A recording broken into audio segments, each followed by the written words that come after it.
ইবাদত করবেন, ইবাদতের মধ্যে বেশি বেশি করে মুনাজাত করবেন। আল্লাহ নবী প্রত্যেকটা কাজে মুনাজাত করতেন, দোয়া করতেন।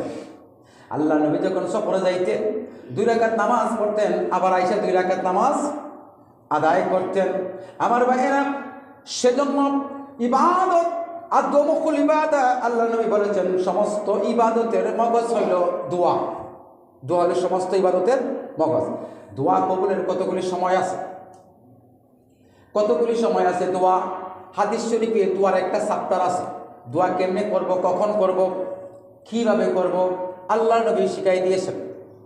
দোয়ার একটা চ্যাপ্টার সিয়াসিত্তা হাদিসের ভিতরে আছে। দোয়া মুনাজাত একটা চ্যাপ্টার আল্লাহর বন্ধু আল্লাহর হাদিসে, আল্লাহর হাবিবের হাদিসে উল্লেখ করে দিয়েছেন দোয়া কেমনে করতে হবে।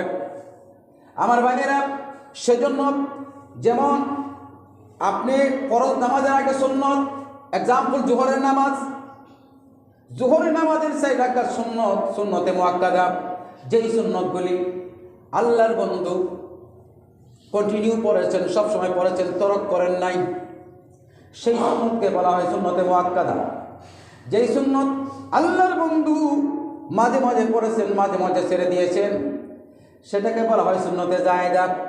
পড়লে সওয়াব, না পড়লে কোনো গুনাহ হবে না, কিন্তু ছাড়াও যাবে না। আমার ভাইয়েরা, সেজন্য যেই সুন্নত আল্লাহর বন্ধু বেশি বেশি পড়েছেন, তরক করেন না, এই ছেলে সুন্নতে মুআক্কাদা। সুন্নত পরে বসে রইলেন, জোহরের সময় সুন্নত পরে বসে রইলেন, ফরজ নামাজের কোনো সময় আছে। আল্লাহ নবী বলেছেন 6টা জায়গায় সময়ের ভিতরে যদি কেউ মুনাজাত করে, ওই মুনাজাত রব্বুল আলামিন কবুল করে দেন। জোরে কোন সুবহানাল্লাহ। আপনি সুন্নত নামাজ পড়ে বসে আছেন, ফরজের কোনো সময় আছে, তাসবিহ তাহলিল করে জিকির করে যখন ফরজ নামাজের আগে, সুন্নতের পরে, ফরজের আগে, সুন্নতের পরে, ফরজের আগে যেই ব্যক্তি মুনাজাত করবে, রব্বুল আলামিন ওই ব্যক্তির মুনাজাত কবুল করে নেয়। জোরে কোন সুবহানাল্লাহ। আমার ভাইরা, এই জন্য আজকে জুমাবার দিন, রহমতের দিন, বরকতের দিন, গরিবের জন্য ঈদের দিন। আলহামদুলিল্লাহ বলেন। জুমার দিনকে ঈদের দিন বলা হচ্ছে। জুমার দিন কিসের দিন? আজকে হইল ঈদের দিন, আর গরিবের জন্য হজের দিন। সুবহানাল্লাহ। একটা ব্যক্তি যখন হজ করতে যায়, 6 লক্ষ 7 লক্ষ টাকা খরচ করে হজ করতে যায়, হজ করে আসবে, মানুষ তাকে আলহাজ বলবে, হাজি বলবে, তিনি লিখতে পারবেন হাজি, মানুষ ডাকবে হাজি সাহেব, ডাকতে পারে, কিন্তু হজটা কবল হয়েছে নি এটা আল্লাহ ছাড়া কেউ জানে না। আমার ভাইরা, আল্লাহর নবী বলেছেন আজকে জুমাবার দিনে যে ব্যক্তি সর্বপ্রথম মসজিদে ঢুকলো, দুনিয়ার কর্মকে হারাম করে দিয়ে, দুনিয়ার কাজ কর্মকে হারাম করে দিয়ে যেই ব্যক্তি প্রথমে সে মসজিদে ঢুকলো, রাসূলের সুন্নাত পরিধান করলো, টুপি পরলো, জামা পরলো, সুগন্ধি লাগাইলো, সকলের অগ্রভাগে ঢুকলো, যদি ঢুকতে পারে, আল্লাহ নবী বলেছেন একটা কবুলিয়ত হজের সওয়াব ওই ব্যক্তির আমল নামায় দেওয়া হয়। জোরে কোন সুবহানাল্লাহ। এটা আল্লাহ নবী বলেছেন। আল্লাহর নবী কোনোদিন মিথ্যা বলেন নাই। আল্লাহর নবী নিজেই বলেছেন আল্লাহর কথা বলে আমি তোমাদের কাছে পৌঁছাই, শোনাই দিই। এই জন্য ভাইরা আমার, আজকে জুমাবার দিন, কোনো রহমতের দিন, বরকতের দিন, ফজিলতপূর্ণ দিন যখন আসে, তখন দেখবেন আমাদের কর্ম বেড়ে যায়। যদি মনে করি আজকে একটু তাড়াতাড়ি মসজিদে ঢুকবো, দেখবেন সময় এমনি যায়, ঠিক না? আজকে মনে করছিল তাড়াতাড়ি যাবে, তো আরো কর্ম বাইরে গেছে, কাজ থেকে আর বাড়ি গেছে, চেষ্টা করলেও পারা যায় না। এই জন্য সপ্তাহে হজের দিন, এই ঈদের দিন, গুনাহ মাফের দিন, যেটা বলছিলাম শেষ করে দিচ্ছি। আমার ভাইয়েরা, সুন্নতের পরে, ফরজের আগে যে এই সময়টুকুন, ওই সময়টুকুন আল্লাহ পাক রব্বুল আলামিন মুনাজাত কবুল করেন।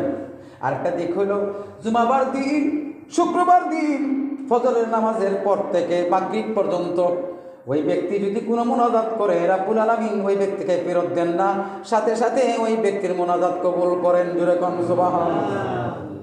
ফজর থেকে মাগরিব পর্যন্ত এই দিনে। সেই জন্যই মুসলমানদের জন্য আজকে ঈদের দিন, গরিবের জন্য হজের দিন বলে উল্লেখ করে রব্বুল আলামিন আমাকে টাকা দেন নাই, সম্পদ দেন নাই, অর্থ দেন নাই, তৌফিক দেন নাই মক্কা মদিনা যাওয়ার জন্যে, হজ করার জন্যে। মনে তো চায় হজ করতাম, আমি সকলের অগ্রভাগে মসজিদে ঢুকলাম, আল্লাহ একটা হজের সওয়াব আপনি আমাকে দিয়ে কিয়ামতের দিন মুসিবতের দিন, মিজানের পাল্লা যখন হালকা হয়ে যাবে, আপনার নেক যখন কম হয়ে যাবে, ওই আমলগুলি বিরাট পাহাড় হয়ে পাহাড় করে রাব্বুল আলামিন আপনার সামনে দাঁড় করাবেন। আজকে হাদিসে আসছে, রজবের প্রথম খুতবায় এই হাদিস কেন উল্লেখ করেছেন আল্লাহর নবী। আমার ভাইয়েরা, পাহাড় পরিমাণ করে হাজির করলে বান্দা বলবে, আল্লাহ গো, এত ইবাদত তো করি নাই, পাহাড় পরিমাণ ইবাদত আমি তো করি নাই, ঠিক। আল্লাহ বলবেন, বান্দারে, দুনিয়াতে সকল অগ্রভাগে তুই মসজিদে প্রবেশ করেছিলি, নেক আমলগুলি করেছিলি, আমার বন্ধুর সুন্নতকে তুই আঁকড়িয়ে ধরেছিলি, সুন্নতের উপর আমল করেছিলি। যদি কাজটা ছোট হয়, আমি আল্লাহ রাব্বুল আলামিনের কাছে পছন্দ হয়েছে। তুই যদি রে বান্দা ছোট একটা গরুর বাচ্চা, ছোট একটা ছাগলের বাচ্চা, মুরগের বাচ্চা, হাঁসের বাচ্চা পালন করে করে যদি তুই বেশি করতে পারস, বেশি যদি করতে পারো, আমার কাছে যদি অল্প তুই নেক করেছিলি, আমার বন্ধুর সুন্নতকে আঁকড়ে ধরেছিলি, যদিও ছোট্ট হয়, আমি আল্লাহ রাব্বুল আলামিনের কাছে পছন্দ হয়েছে। সেজন্য বান্দা, আমি আল্লাহ রাব্বুল আলামিন আজকে তোর নাজাতের জন্য পাহাড় পরিমাণ করে তোর সামনে হাজির করে দিয়েছি।